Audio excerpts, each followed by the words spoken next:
তোমরা দেখতে পাচ্ছ বন্ধুরা যে কিভাবে মানুষ ছুটছে নিমাইতীর্থ ঘাটের দিকে। কে কত তাড়াতাড়ি জল তুলে বাবা তারকনাথের উদ্দেশ্যে জল ঢালার জন্য যেতে পারে। বাঘ নিয়ে যেভাবে ছুটছে এর মধ্যে ঘটে গেল এক ভয়াবহ দুর্ঘটনা। বাঘের খোঁচায় একজন আহত পর্যন্ত হলো।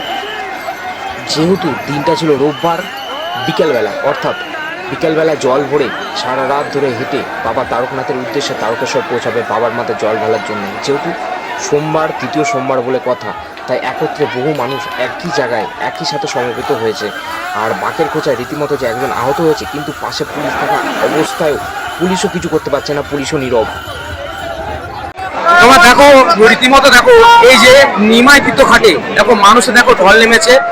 আর এর আগেও বলেছি যে এই নিমাইতীর্থ ঘাটে ঢোকার একটু আগে পুলিশ থেকে কিন্তু একটা ভুয়ো খবর প্রচার করা হচ্ছে যে এই ঘাট বন্ধ করে দেওয়া হয়েছে, যেহেতু এত মানুষের ভিড় একটি ঘাটেই হয়ে গেছে।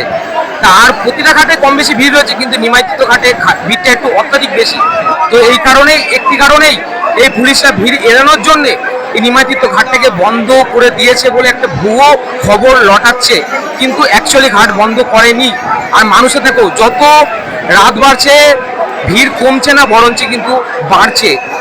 এইখান থেকে কিন্তু বহু বাবার ভক্ত এই ঘাটে স্নান করে জল নিয়ে তারকেশ্বরের উদ্দেশ্যে রওনা দেবে, যে বাবার মাথায় জল ঢালার জন্যে।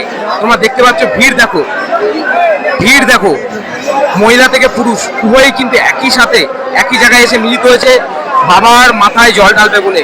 আর যেহেতু শ্রাবণ মাসের কালকে দ্বিতীয় সোমবার, তো অবভিয়াসলি ভিড়টাও তেমনই হবে। দেখতেই পাচ্ছ বন্ধুরা, দেখো ভিড় দেখো কাকে বলে। শ্রাবণ মাসের দ্বিতীয় সোমবারে বাবার মাথায় জল ঢালার উদ্দেশ্যে বহু মানুষ রওনা অলরেডি দিয়ে দিয়েছে। এখনো দেখছো ভিড় কিন্তু কমছে না, মানে যত রাত্রি বাড়ছে ভিড় কিন্তু বাড়ছে। যেহেতু কালকে সোমবার, দেখো শুধু ভিড় দেখো। হর হর মহাদেব, সবাই শুধু একটাই বলছে হর হর মহাদেব। দেখো শুধু বন্ধুরা, নিমাইতীর্থ ঘাটে রীতিমতো ভিড় নেমেছে।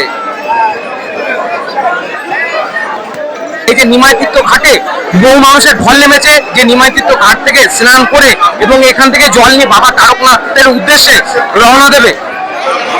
টোটাল সারাফুলি থেকে নিমাইতীর্থ ঘাট তারকেশ্বর পর্যন্ত সমস্ত রাস্তায় ছিল এরকমই ভিড়।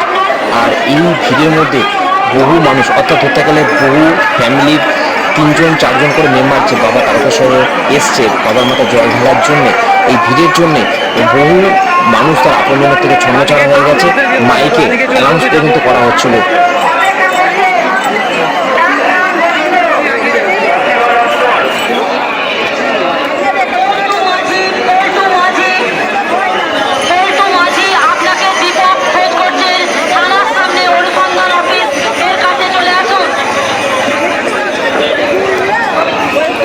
অ্যাকচুয়ালি যারা বাবার ভক্ত তারা যে এত দূর থেকে হেঁটে আসার পরেও তাদের কিন্তু লাইনে বহু ঘন্টা ধরে কিন্তু ওয়েট করতে হয় বাবার মাথায় জল ঢালার জন্য। কি ব্যাপার দাদা, আপনি কি পায়ে হেঁটে যাবেন? হ্যাঁ, পায়ে হেঁটেই যাবো। এই বছর প্রথম তাই আমরা এসছি হচ্ছে রানাঘাট থেকে প্রথমে ট্রেন ধরে ব্যারাকপুর আসলাম, ওখান থেকে চলে আসলাম এই বৈদ্যবাটি নিমাইতীর্থ ঘাট। অনেকে নিমাইতীর্থ ঘাট জানে শেওড়াগুড়িতে, নিমাইতীর্থ ঘাট কিন্তু বৈদ্যবাটিতে। এবার এখান থেকে এই যে জল নিয়ে নিলাম, একবারে পায়ে হেঁটে চলে যাবো বাবা তারকনাথের কাছে। হর হর মহাদেব।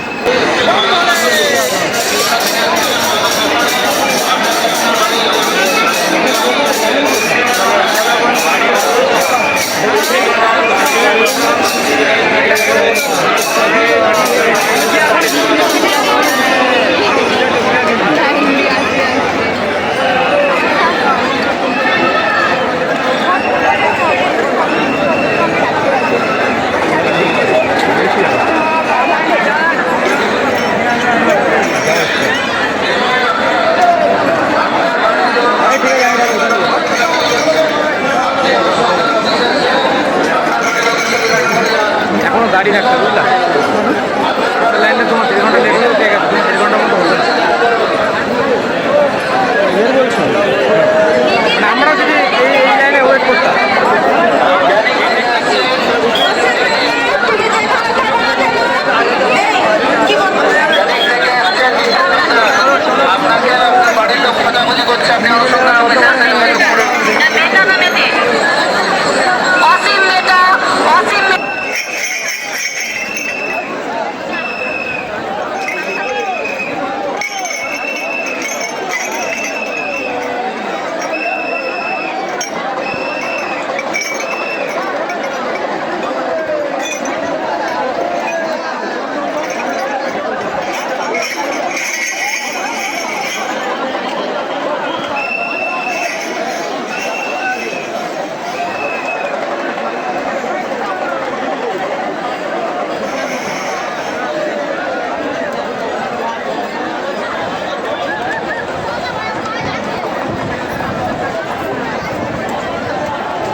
আচ্ছা আচ্ছা 70 হয়েছে। তোমরা রীতিমতো দেখতে পাচ্ছ এই যে নিমাইতীর্থ ঘাটে যে এখন রাত্রি কিন্তু প্রায় 9টা বেজে গেছে, তাও দেখুন বহু মানুষ এই নিমাইতীর্থ ঘাট থেকে জল ভরে স্নান করে বাবা তারকেশ্বরের উদ্দেশ্যে রওনা দিচ্ছে, বাবা মাথায় জল ঢালবে বলে। দেখো যতই রাত্রি হোক ভিড় কিন্তু কমার নাম নেই। এই হচ্ছে নিমাইতীর্থ ঘাট, আর ঠিক 9টা বাজে, আর এখানে রীতিমতো ভিড়টা দেখতে পাচ্ছ। আর এখানে দেখো বহু মানুষ এসছে এরকম বজরংবলীর পতাকা উড়াচ্ছে আর জয় শ্রীরাম বলে স্লোগান দিচ্ছে। তো যেহেতু আমাদের রাজ্যে অলরেডি কিন্তু ক্ষমতা পরিবর্তন হয়ে গেছে, তৃণমূল সরকার পরিবর্তনে বিজেপি সরকার এসছে, তা মানুষের মনে একটা জয় শ্রীরামের একটা কিন্তু হাওয়া কিন্তু কন্টিনিউ বইছে। দেখো এখনই দেখো বিভিন্ন দেখো বাঘ হাতে কিন্তু বহু মানুষ এখনো যাচ্ছে নিমাইতীর্থ ঘাটে স্নান করে জল নিয়ে বাবার উদ্দেশ্যে রওনা দেবে, বাবার মাথায় জল ঢালবে বলে। আর আজকে হচ্ছে 26শে জুলাই, আজকে হচ্ছে রোববার। আর ঠিক পৌঁছাতে পৌঁছাতে যারা পায়ে হেঁটে যাবে পৌঁছাতে পৌঁছাতে 27 তারিখ অর্থাৎ সোমবার হয়ে যাবে। ঠিক সোমবার আর 12টা থেকে হয়তো জল ঢালা শুরু হয়ে যায়। দেখো